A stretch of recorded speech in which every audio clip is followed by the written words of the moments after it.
MLC Teenmar మల్లన్నను Congress party suspend చేసింది. దానికి సంబంధించిన అప్డేట్ చూస్తున్నాం మనం. పార్టీ వ్యతిరేక కార్యక్రమాలకు పాల్పడ్డారని అతన్ని పార్టీ నుంచి సస్పెండ్ చేస్తూ క్రమశిక్షణ కమిటీ నిర్ణయం తీసుకుంది.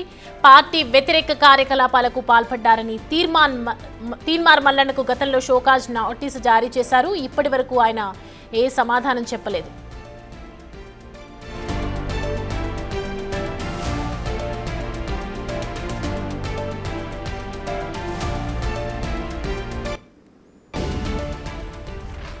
ఎమ్మెల్సీ తీన్మార్ మల్లన్నను కాంగ్రెస్ పార్టీ సస్పెండ్ చేసింది. పార్టీ వ్యతిరేక కార్యక్రమాలకు పాల్పడ్డారని అతన్ని పార్టీ నుండి సస్పెండ్ చేస్తూ క్రమశిక్షణ కమిటీ నిర్ణయం తీసుకుంది. పార్టీ వ్యతిరేక కార్యకలాపాలకు పాల్పడ్డారని తీన్మార్ మల్లన్నకు గతంలో కూడా షోకాజ్ నోటీసులు జారీ చేసింది. ఈ నేపథ్యంలోనే ఇప్పటి వరకు ఆయన సమాధానం స్పందించలేదు, ఎలాంటి సమాధానము చెప్పలేదు. ఇప్పటికీ పార్టీ లైన్ దాటి వ్యవహరిస్తున్నారని కూడా క్రమశిక్షణ సంఘం అభిప్రాయపడింది. ఈ మేరకే తీన్మార్ మల్లన్నపై వేటు వేశారు.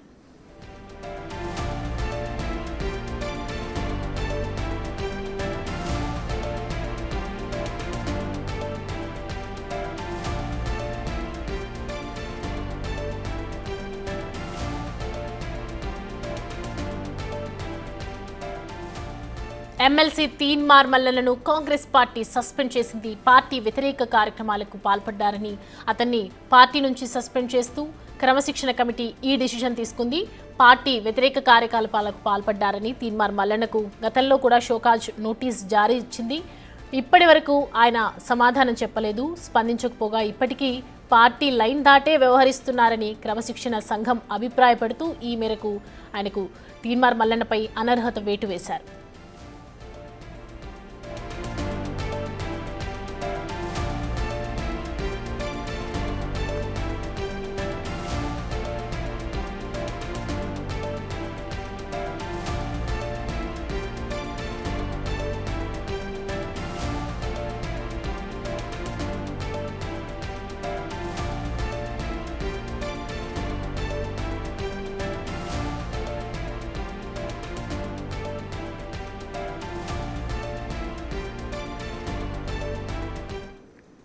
రైట్, ఈ తీన్మార్ మల్లన్న వేటుకు సంబంధించి మరిన్ని డీటెయిల్స్ అందించడానికి మా chief editor and chief PV sir లైన్లో సిద్ధంగా ఉన్నారు. సార్, చూస్తూ ఉన్నాం మనము ఎమ్మెల్సీ సంబంధించి తీన్మార్ మల్లన్నపై అనర్హత వేటు పడింది. సో క్రమశిక్షణ సంఘం తీసుకున్నటువంటి డెసిషన్ ఏ విధంగా చూడాలి సార్? సౌమ్య, అంటే పార్టీ ఇటీవల కాలంలో నిన్నే విస్తృత స్థాయి సమావేశం జరిగింది. కాంగ్రెస్ పార్టీ కొత్త ఇన్ఛార్జి మీనాక్షి నటరాజన్ కూడా ఆ సమావేశానికి హాజరయ్యారు. చాలా విషయాలు ఆమె మాట్లాడటం జరిగింది. అంటే పార్టీ ఎవరు కూడా ఎటువంటి క్రమశిక్షణ ఉల్లంఘించకూడదు అనేటువంటిది ముఖ్యమంత్రి కూడా ఒక సంకేతం ఇచ్చాడు. మంచి విషయాలు మైక్ లో చెప్పాలి, చెడు విషయాలు చెవిలో చెప్పాలి. కానీ కొంతమంది చెడు విషయాలు మైక్ లో చెప్తున్నారు, మంచి విషయాలు చెవిలో చెప్తున్నారని వ్యంగ్యంగా మాట్లాడినప్పటికీ దాని వెనకాల చాలా అర్థం ఉంది అనేటువంటిది మనకు అర్థమవుతుంది. నిన్న ముఖ్యమంత్రి ఆ మాట 2 సార్లు రిపీట్ చేశాడు. మంచి విషయాలకు వచ్చినప్పటికీ మాత్రం మైక్ లో చెప్పట్లేదు, చెవిలో చెప్తున్నారు. చెడు విషయాలకు వచ్చేటికి మైక్ లో చెప్తున్నారు అన్నాడు. అది అప్పుడే దాని మీద విస్తృతంగా ఎవరిని ఉద్దేశించి ఈ వ్యాఖ్యలు చేశారు, దేనికి చేశారు ముఖ్యమంత్రి అనేటువంటిది జరిగింది. అంత ముందు నుంచే షోకాజ్ నోటీస్ ఇచ్చారు తీన్మార్ మల్లన్నకి. తీన్మార్ మల్లన్న కొంత ఎక్స్ట్రీమ్ గా వెళ్ళి, అంటే పార్టీ లైన్ కి భిన్నంగా ప్రభుత్వం తీసుకునే నిర్ణయాల మీద మరి విమర్శించడం వేరు, విమర్శించడం కన్నా కొంత పరిష పదజాలం, అన్పార్లమెంటరీ లాంగ్వేజ్ వాడి మరి ఈ బీసీ కులగన్న అనేది దేనికి పనికి వస్తుంది, అక్కడ దుడుచుకోవడానికి వస్తుంది, ఇక్కడ దుడుచుకోవడానికి పనికి వస్తుంది, అది ఫిష్ పేపరు అని ఇట్లా కొంత చాలా అంటే ఎవరు కూడా అంగీకరించలేని అంశం అది. అంటే బహుశా పార్టీ వ్యవహారం నిజంగానే తప్పున్నా ప్రభుత్వం మీద విమర్శ చేయొచ్చు, కానీ బీసీ సంఘాలు కూడా చాలా విమర్శలు చేశాయి, ప్రతిపక్షాలు కూడా విమర్శలు చేశాయి, చేయలేదని కాదు. కానీ అదే బీసీ సంఘాలని మంత్రి పొన్నం ప్రభాకర్ పిలిచి మాట్లాడగలరు. అదేవిధంగా ఓసీ వర్గీకరణ విషయంలో కూడా మాట్లాడారు. కృష్ణ మాదిగని పిలుచుకొని ముఖ్యమంత్రి మాట్లాడారు. అవన్నీ ఒక సిస్టమ్ ఉంది. కానీ ఇక్కడికి వచ్చేప్పటికి ఏంటంటే అసలు ఒక రకమైనటువంటి వాతావరణం, అంటే ఇక మళ్ళీ కుదరదు, ఇక మళ్ళీ కలిసి మాట్లాడుకోవడానికి వీలు లేని ఒక పద్ధతుల్లో ఆయన యొక్క పదజాలం వాడినటువంటి పదజాలం ఏదైతే ఉందో మొహాలు కూడా చూసుకోవడానికి వీలు లేని విధంగా, కలిసి కూర్చొని మాట్లాడుకోవడానికి వీలు లేని విధంగా ఆ పదజాలం వాడటం అనేటువంటిది అది కొంత అందరికీ అభ్యంతరకరంగా ఉంది. మరి టార్గెటెడ్ గా కులాన్ని టార్గెట్ చేసి, రెడ్డి కులాన్ని టార్గెట్ చేసి మాట్లాడటం, వరంగల్ సభలో మాట్లాడటం అనేటువంటిది కూడా కొంత బాగా ఒక పక్కన ప్రభుత్వం తీసుకున్న బీసీ కులగణ మీద ప్రభుత్వం తీసుకున్న నిర్ణయాన్ని తప్పుపట్టడం, దాంట్లో లోపాలు ఉన్నాయంటాం వేరు, అసలు అది దేనికి పనికిరాదు, తుడుచుకోవడానికి కూడా పనికిరాదు అనేటువంటి పద్ధతుల్లో ఆ పదాలు వాడాల్సిన అవసరం లేదు. అంటే ప్రభుత్వాన్ని తీసుకున్న నిర్ణయాల్లో తప్పుంది, ఇది ప్రభుత్వం సరి చేసుకుంటే బాగుంటుందని ఆయన కాంగ్రెస్ పార్టీ బీఫామ్ మీద ఎమ్మెల్సీగా గెలిచిన వ్యక్తి, కాంగ్రెస్ పార్టీ కండవ కప్పుకొని పార్టీలో చేరిన వ్యక్తి, కాబట్టి కాంగ్రెస్ పార్టీ ఎన్నికల ప్రచారం చేసినటువంటి వ్యక్తి కాదు. అటువంటి వ్యక్తి పార్టీకి సంబంధించిందంటే ముఖ్యమంత్రిని కలవచ్చు, చెప్పొచ్చు, ప్రభుత్వం తప్పులుంటే ప్రభుత్వమే చెప్పొచ్చు, పార్టీ తప్పులుంటే పిసిసి చీఫ్ మహేష్ కుమార్ గౌడ్ కలిసి చెప్పొచ్చు. కానీ ఈ రెండు చేయకుండా బహిరంగంగా వేదికల మీదుగా ఇదే చివరి రేవంత్ రెడ్డి ముఖ్యమంత్రి చివరికి ఈయనే అవుతాడు అనే కామెంట్స్ కావచ్చు, రెడ్డి కులాన్ని టార్గెట్ చేస్తూ హలో సార్ వినిపిస్తుంది సార్ ఇప్పుడు తీన్మార్ మల్లన్నకు ఉన్నటువంటి ముందున్నటువంటి సవాళ్ళు ఏంటనుకోవచ్చు? అంటే దీనికి సంబంధించి క్షమాపణ చెప్పే అవకాశాలు ఉన్నాయనుకోవచ్చా? అంటే ఏ విధంగా ముందుకెళ్ళాలి ఆయన? అంటే సరే, ఆయన ఒక ఎజెండా పెట్టుకొని బీసీ అనేటువంటి ఎజెండాతో ఆయన ప్రయాణం చేస్తున్నాడు. ఆల్రెడీ ఆయన కూడా బహుశా పార్టీలో మనం ఉంటే స్వేచ్ఛ ఉండదు, మనం ఏదంటే అది మాట్లాడుకోవచ్చు అనేది సస్పెండ్ చేసుకోవాలని కూడా అనుకున్నాడా అనేటువంటిది అనిపిస్తుంది. ఎందుకంటే ఆయన చదువుకున్న వ్యక్తి, జర్నలిస్ట్ గా పనిచేశాడు, కొంత అవగాహన ఉన్నటువంటి వ్యక్తి. కానీ అవగాహన ఉన్న వ్యక్తి ఆ రకంగా ఆ పదాలు వాడాల్సిన అవసరం లేదు. అది పార్టీలో ఉంటూ పార్టీని కూడా విమర్శించారంటే గతంలో కూడా చాలా మంది కాంగ్రెస్ పార్టీలో ఉంటూ కాంగ్రెస్ నాయకత్వాన్ని విమర్శించిన వాళ్ళు ఉన్నారు, లేరని ఏం లేదు. కానీ ఆ పదాలు వాడేటప్పుడు కొంత జాగ్రత్తగా పదాలు వాడటం, ఒకసారి వారు వదిలేశారంటే కాదు, పదే వాంటెడ్లీగా ఆయన మాట్లాడుతున్నాడు. వాంటెడ్లీగా మాట్లాడటం వెనకాల బహుశా ఆయన ఒక ఎజెండాతో ఉన్నాడా అంటే బీసీ ఎజెండాతో ముందుకు పోవాలంటే కాంగ్రెస్ పార్టీలో ఉంటే అది సాధ్యం కాదు, కాబట్టి కాంగ్రెస్ పార్టీని వీడాలి, కాంగ్రెస్ పార్టీని ఆయన కూడా వీడొచ్చు, కానీ సస్పెండ్ చేసుకోవాలనుకున్నాడా? ఎందుకంటే రాజీనామా కూడా చేసి వెళ్ళిపోవచ్చు, కానీ రాజీనామా చేసి వెళ్ళటం కన్నా సస్పెండ్ చేసుకోవడం ద్వారా సానుభూతి వస్తుంది అనేటువంటిది అన్న మరి ఆయన స్ట్రాటజీ ఏంటో. కానీ బీసీ ఎజెండాలో ప్రయాణం చేయాలనేటువంటిది ఒక నిర్ణయానికి వచ్చాడు, ఆ ఎజెండాతో ప్రయాణం చేస్తాడు. బహుశా ఏ పార్టీలో చేరతాడా అంటే అనుమానం. ఎందుకంటే ఇప్పటికీ బీజేపీలో చేరి బయటకు వచ్చాడు, కాంగ్రెస్ లో చేరాడు, కాంగ్రెస్ లో ఉంటూ కాంగ్రెస్ పార్టీని ప్రభుత్వాన్ని టార్గెట్ చేసి సస్పెండ్ గురయ్యాడు. కాబట్టి రేపు ఇంకో పార్టీలో చేరాలన్నా ఎవరైనా కొంత చేర్చుకోవడానికి ఆలోచిస్తారు. ఎందుకంటే ఇప్పటిదాకా ఆయన వాడినటువంటి భాష, ఆయన మాట్లాడిన తీరు, ఒక కులాన్ని టార్గెట్ చేసినటువంటి పద్ధతి, ఇవన్నీ చూసిన తర్వాత ఏ పార్టీ అయినా ఆయన్ని చేర్చుకోవాలి అని అనుకున్నప్పుడు కొంత ఆలోచిస్తారు. ఎందుకంటే రేపు మన పార్టీలో కూడా చేరి ఆ రకంగానే మాట్లాడతారు కదా, మరి మాట్లాడినప్పుడు మళ్ళీ మనకు కూడా సస్పెండ్ చేయాల్సి ఉంటుందా, ఇట్లాంటివి వాళ్ళు ఆలోచన చేసుకొని ఆ పార్టీలు చేర్చుకోవాలో వద్దా అని ఆలోచిస్తారు. అయితే ఈయన కూడా ఆ పార్టీలో చేరాలా, ఏ రాజకీయ పార్టీ చేరాలని లేదు, ఆల్రెడీ ఒక పార్టీ పెట్టాడు, దాని మీద విస్తృత స్థాయిగా కసరత్తు చేశాడు, మీటింగ్లు నిర్వహించాడు, దేశ రాష్ట్ర వ్యాప్తంగా పర్యటన చేశాడు. చివరికి మళ్ళీ పివి గారు మీరు అలాగే హోల్డ్లో ఉండండి, మిమ్మల్ని అందుబాటులో మళ్ళీ తీసుకొని ప్రయత్నం చేస్తాము. పిసిసి చీఫ్ మహేష్ కుమార్ గౌడ్ మాట్లాడుతున్నారు, ఒకసారి లైవ్లో చూద్దాం. ఈ నియమావళి పార్టీ లైన్లో ప్రతి ఒక్కరు ఉండాల్సిందే, అది అందరికీ వర్తిస్తుంది. ఇంతకన్నా ఘోరంగా కమెంట్స్ చేసుకున్న వాళ్ళు, బూతులు తిట్టుకున్న వాళ్ళు కూడా పార్టీలో ఉన్నారు, కానీ తన మీద వై అని ఆయన క్వశ్చన్ చేస్తున్నారు. ప్రభుత్వము రాహుల్ గాంధీ గారి ఆశయం తెలంగాణ ప్రభుత్వం ఇంప్లిమెంట్ చేస్తే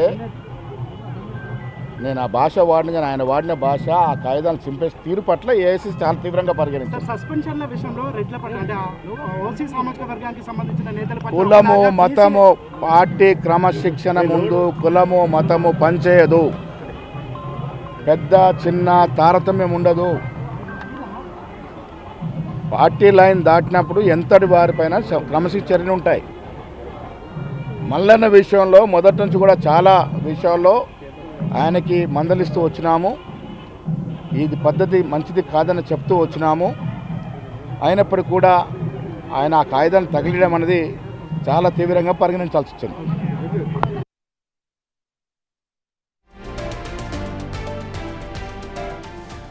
కాంగ్రెస్ పార్టీ నుంచి ఎమ్మెల్సీ చింతపండు నవీన్ అలియాస్ తీన్మార్ మల్లన్నను సస్పెండ్ చేశారు. ఈ మేరకు ఆ పార్టీ క్రమశిక్షణ కమిటీ చైర్మన్ ఇలా ప్రకటన విడుదల చేయడం జరిగింది. దీనికి సంబంధించి ఇప్పుడు మనము మహేష్ కుమార్ గౌడ్, పీసీసీ చీఫ్ మహేష్ గౌడ్ మాట్లాడుతున్నటువంటి మాటలు కూడా విన్నాము. పార్టీకి పెద్ద చిన్న అనే ఇదేమీ ఉండదు, తప్పు చేస్తే ఖచ్చితంగా శిక్ష పడాల్సిందే, దేనికి తగ్గట్టు దానికి ఉంటుంది, బ్యాలెన్సింగ్ అనేది ఖచ్చితంగా ఉంటుంది.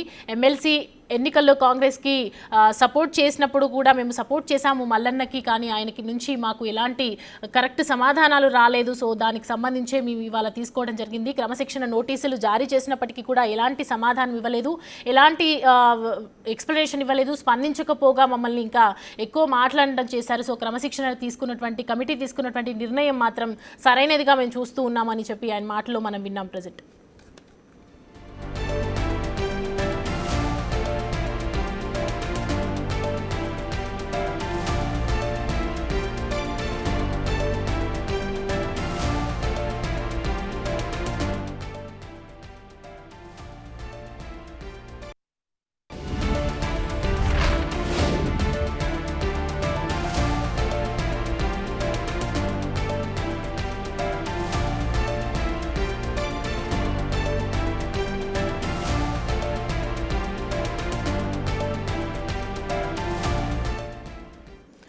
ఈ అంశానికి సంబంధించి పూర్తి డీటెయిల్స్ మా ప్రతినిధి హేమ అందిస్తారు. హేమ, సస్పెండ్ నేపథ్యంలో అసలు ఏంటి స్పందన, ఏంటి సిచ్యువేషన్ ఏంటి అక్కడ? ఎస్, కాంగ్రెస్ పార్టీ నుంచి తీన్మార్ మల్లన్న అలియాస్ చింతపండు నవీన్ని పార్టీ సస్పెండ్ చేసింది. గతంలో జరిగినటువంటి పరిణామాలు తెలిసిందే. ప్రధానంగా పార్టీ లైన్ దాటుతూ పార్టీ పైన అనుచిత వ్యాఖ్యలు చేసినటువంటి తీన్మార్ మల్లన్న పైన అనేక కంప్లైంట్స్ ఇటు టీపీసీసీ చీఫ్తో పాటు పార్టీకి కూడా వచ్చాయి. ఆ సమయంలో తీన్మార్ మల్లన్నకు షోకాజ్ నోటీసులు కూడా జారీ చేశారు. నోటీసులు జారీ చేసి 1 వీక్లో దానికి సంబంధించి ఎక్స్ప్లెనేషన్ ఇవ్వాలని కోరినప్పటికీ కూడా తీన్మార్ మల్లన్న ఎటువంటి వివరణ ఇవ్వకపోగా తర్వాత కూడా సేమ్ అదేవిధంగా పార్టీ లైన్ దాటుతూ పార్టీ పైన కానివ్వండి, ప్రభుత్వం పైన కానివ్వండి అనుచిత వ్యాఖ్యలు చేశారు. ప్రధానంగా పార్టీ తీసుకొచ్చినటువంటి కొన్ని పథకాలను, పార్టీ ఎంతో ప్రెస్టీజియస్గా తీసుకెళ్తున్నటువంటి కులగణన సర్వే పైన కూడా తీన్మార్ మల్లన్న అనుచిత వ్యాఖ్యలు చేశారు. వీటన్నిటిని దృష్టిలో పెట్టుకొని వివరణ ఇవ్వాలి అంటూ కూడా షోకాజ్ నోటీసులు జారీ చేసినప్పటికీ తీన్మార్ మల్లన్న మాత్రం దానిపైన స్పందించలేదు. స్పందించకపోగా తన వ్యక్తిగత ఛానల్ అయినటువంటి యూట్యూబ్ ఛానల్లో కూడా అనేక సంచలనమైనటువంటి కామెంట్ చేశారు. వీటన్నిటిని బేస్ చేసుకొని ఈరోజు కాసేపటి క్రితమే తీన్మార్ మల్లన్నని అటు కాంగ్రెస్ ప్రభుత్వం పార్టీ నుంచి సస్పెండ్ చేసింది. సస్పెండ్ చేసినటువంటి సమయంలో ప్రధానంగా మెన్షన్ చేసింది ఏంటంటే the disciplinary action committee of TPCC has served show cause notice to you on 5/2/2025 for including in anti-party activities and asked you to submit your explanation on before 12/2/2025, but the DAC has not received your explanation so far, and again you are continuing your tirade against Congress party repeatedly. Hence, the disciplinary action committee has decided to suspend you from the Congress party, keeping in view of your anti-party activities అంటూ కూడా Teenmar మల్లన్నకు TPCC క్రమశిక్షణ committee చైర్మన్గా ఉన్నటువంటి చిన్నారెడ్డి నోటీసులు జారీ చేశారు. అయితే ప్రధానంగా తీన్మార్ మల్లన్న చేసినటువంటి వ్యాఖ్యలు తెలిసిందే. దేశానికే రోల్ మోడల్ అని చెప్పుకుంటూ తెలంగాణ రాష్ట్రంలో మొదటిసారిగా చేసినటువంటి బీసీ కులగణన పైన తీన్మార్ మల్లన్న అనుచిత వ్యాఖ్యలు చేశారు. దాంతోపాటు బీసీ కులగణనకు సంబంధించినటువంటి పేపర్స్ ఏవైతే ఉంటాయో వాటిని తన వ్యక్తిగత యూట్యూబ్ ఛానల్లో తగలబెట్టడంతో పాటు పార్టీకి అగైన్స్ట్గా కొన్ని వ్యాఖ్యలు చేశారు. అనంతరం బీసీ గర్జన సభలో కూడా ఒక సామాజిక వర్గానికి సంబంధించినటువంటి వ్యక్తులను టార్గెట్ చేస్తూ మాట్లాడడంతో పాటు పార్టీ చేసినటువంటి పనుల పైన కూడా అనేక వ్యతిరేక వ్యాఖ్యలు చేశారు. సో ఈ నేపథ్యంలో తీన్మార్ మల్లన్న పైన అటు డీజీపీకి వెళ్ళి ఫిర్యాదు చేయడంతో పాటు పార్టీలో ఉన్నటువంటి కొంతమంది నేతలు, కార్యకర్తలు వచ్చి టీపీసీ చీఫ్ మహేష్ కుమార్ గౌడ్తో పాటు క్రమశిక్షణ కమిటీకి కూడా కంప్లైంట్ చేశారు. ఆ సమయంలో ఈ నెల 5వ తారీఖున తీన్మార్ మల్లన్నకు షోకాజ్ నోటీసులు జారీ చేశారు. 12వ తారీఖు వరకు కూడా దానికి సంబంధించినటువంటి వివరణ ఇవ్వాలని కోరారు. కనీసం దానిపైన తీన్మార్ మల్లన్న రెస్పాండ్ అవ్వకపోవడంతో పాటు నేను కేవలం బీసీలకు మాత్రమే తలొంచుతాను, ఇంకా ఎవరికి తలొంచను, ఏం చేసుకుంటారో చేసుకోండి అని సేమ్ ఆయన ఫస్ట్ నుంచి ఏదైతే వ్యాఖ్యలు చేస్తున్నారో వాటిని కంటిన్యూ చేసుకొచ్చారు. సో ఈ నేపథ్యంలో ఇలాంటి వ్యక్తులు పార్టీలో ఉంటే పార్టీకి డ్యామేజ్ జరుగుతుంది అని భావించినటువంటి క్రమశిక్షణ కమిటీ తీన్మార్ మల్లన్నను సస్పెండ్ చేసింది.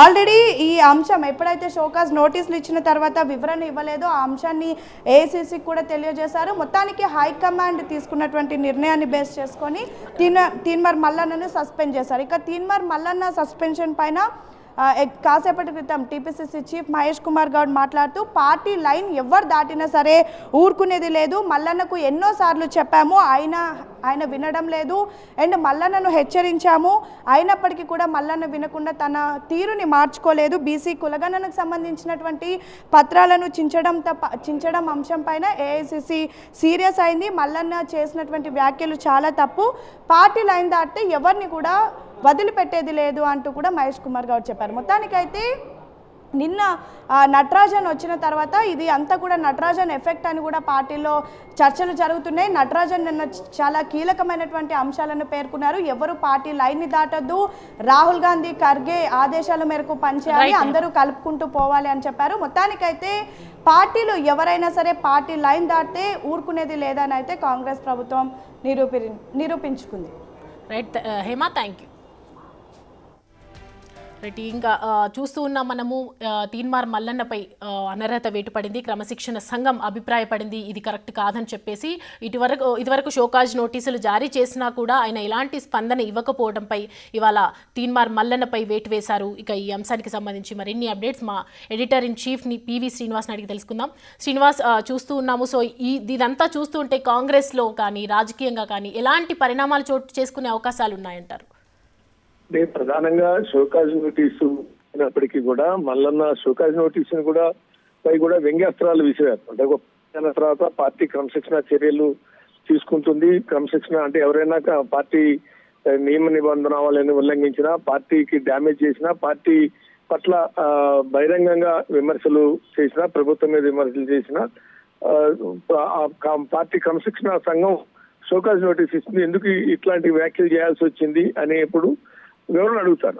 ఇవ్వచ్చు, ఇవ్వకపోవచ్చు, అంటే ఆ వివరణ ఆయన సాటిస్ఫై కావచ్చు, వాళ్ళు సాటిస్ఫై కాకపోవచ్చు, ఇవన్నీ ఉంటాయి. కానీ అసలు షోకాజ్ నోటీసు ఇవ్వడానికి వాళ్ళెవరు అని దాకా కూడా కామెంట్ చేశాడు. అంటే తాను ఒక నిర్ణయానికి వచ్చే వ్యవహార శైలిలో ఉన్నారా అనేటువంటిది కూడా అందరికి అనిపించింది. సో ఎవరైనా షోకాజ్ నోటీస్ ఇస్తే అందలేదనో, అందిందనో, లేకుంటే వివరణ ఇస్తానో అనేటువంటి చెప్తారు. కానీ అసలు వాళ్ళెవరు షోకాజ్ నోటీస్ నాకు ఇవ్వడానికి అనే పద్ధతుల్లో కూడా కామెంట్ చేసినట్టుగా మనం చూసాం, మీడియాలో వాటిలో వచ్చింది. కాబట్టి మల్లన్న బహుశా పార్టీల్లో ఎమ్మెల్యేమో అనేటువంటిది గతంలో కాంగ్రెస్ లో ఉత్తమ్ కుమార్ రెడ్డి పీసీ చీఫ్ ఉన్నప్పుడు నిలబడ్డప్పుడు కాంగ్రెస్ మద్దతుతోనే నిలబడ్డాడు, ఓడిపోయాడు. తర్వాత ఇండిపెండెంట్ గా ఆయన పార్టీ కాకుండా ఇండిపెండెంట్ గా నిలబడి ఓడిపోయాడు. మళ్ళీ మొన్న కాంగ్రెస్ పార్టీ తరఫున నిలబడి గెలిచాడు. అంతకుముందు బీజేపీలో కేసులు అయినప్పుడు, జైలు పోయినప్పుడు ఆయన వాళ్ళ మిస్సెస్ ఢిల్లీ పోయింది, తర్వాత ఆయన కూడా పోయాడు, బీజేపీ కండవ కప్పుకున్నారు, ఇవన్నీ చేశారు. కానీ తర్వాత క్రమంలో కాంగ్రెస్ లో చేరాడు.